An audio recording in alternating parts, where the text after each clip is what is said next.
السلام علیکم دوستو، ایک رات سلطان نور الدین زنگی رحمۃ اللہ علیہ نے عشاء کی نماز پڑھی اور سو گئے کہ اچانک اٹھ بیٹھے اور نم آنکھوں سے فرمانے لگے کہ میرے ہوتے ہوئے میرے آقائد عالم صلی اللہ علیہ وسلم کو کون ستا رہا ہے۔ سلطان اس خواب کے بارے میں سوچ رہے تھے جو مسلسل 3 دن سے سلطان کو آ رہا تھا، اور آج پھر چند لمحوں پہلے وہی خواب آیا جس میں سرکار دو عالم حضرت محمد مصطفیٰ صلی اللہ علیہ وسلم نے 2 افراد کی طرف اشارہ کر کے فرمایا کہ یہ مجھے ستا رہے ہیں۔ اب سلطان کو قرار کہاں تھا۔ انہوں نے چند ساتھی اور سپاہی لے کر دمشق سے مدینہ جانے کا ارادہ کیا۔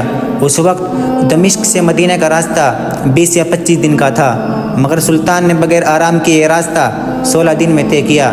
مدینہ پہنچ کر آپ نے مدینہ آنے اور جانے کے تمام راستے بند کروائے اور تمام خاص و عام کو اپنے ساتھ کھانے کی دعوت کی۔ اب لوگ آ رہے تھے اور جا رہے تھے، آپ ہر ایک کا چہرہ دیکھتے مگر آپ کو 2 چہرے نظر نہ آئے۔ اب سلطان کو فکر لاحق ہوئی اور آپ نے مدینہ کے حاکم سے فرمایا، کیا کوئی ایسا ہے جو اس دعوت میں شریک نہیں ہوا؟ جواب ملا کہ مدینہ میں رہنے والوں میں سے تو کوئی نہیں، مگر 2 مغربی زائر ہیں جو روضہ رسول کے قریب ایک مکان میں رہتے ہیں، تمام دن عبادت کرتے ہیں اور شام کو جنت البقیع میں لوگوں کو پانی پلایا کرتے ہیں، جو عرصہ دراز سے مدینہ میں مقیم ہیں۔ سلطان نے ان سے ملنے کی خواہش ظاہر کی۔ دونوں زائر اپنے آپ کو بہت عبادت گزار ظاہر کرتے تھے۔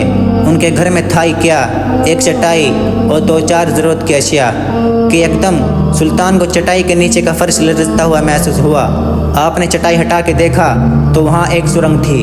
سلطان نے اپنے ایک سپاہی کو سرنگ میں اترنے کا حکم دیا۔ وہ سرنگ میں داخل ہوئے اور واپس آ کر سلطان کو بتایا کہ سرنگ تو نبی پاک صلی اللہ علیہ وسلم کی قبر مبارک کی طرف جاتی ہے۔ یہ سن کر سلطان کے چہرے پر غیظ و غضب کی کیفیت طاری ہو گئی۔ سلطان نے دونوں زائرین سے پوچھا کہ سچ بتاؤ تم کون ہو؟ حیل و حجت کے بعد انہوں نے بتایا کہ وہ یہودی ہے اور اپنی قوم کی طرف سے تمہارے پیغمبر یعنی سردار دو جہاں حضرت محمد مصطفیٰ صلی اللہ علیہ وسلم کے جسم اقدس کو چوری کرنے پر مامور کیے گئے ہیں۔ سلطان یہ سن کر رونے لگے۔ اسی وقت ان دونوں کی گردنیں اڑا دی گئی۔ سلطان روتے جاتے اور فرماتے جاتے کہ میرا نصیب کہ پوری دنیا میں سے اس خدمت کے لیے اس غلام کو چنا گیا۔ اس ناپاک سازش کے بعد ضروری تھا کہ ایسی تمام سازشوں کو ہمیشہ کے لیے خاتمہ کر دیا جائے۔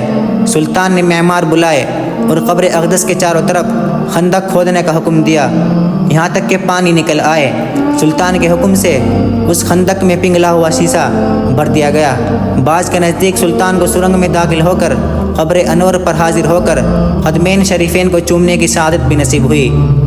تحریر لمبی ضرور ہے مگر آپ کو پسند آئی ہوگی۔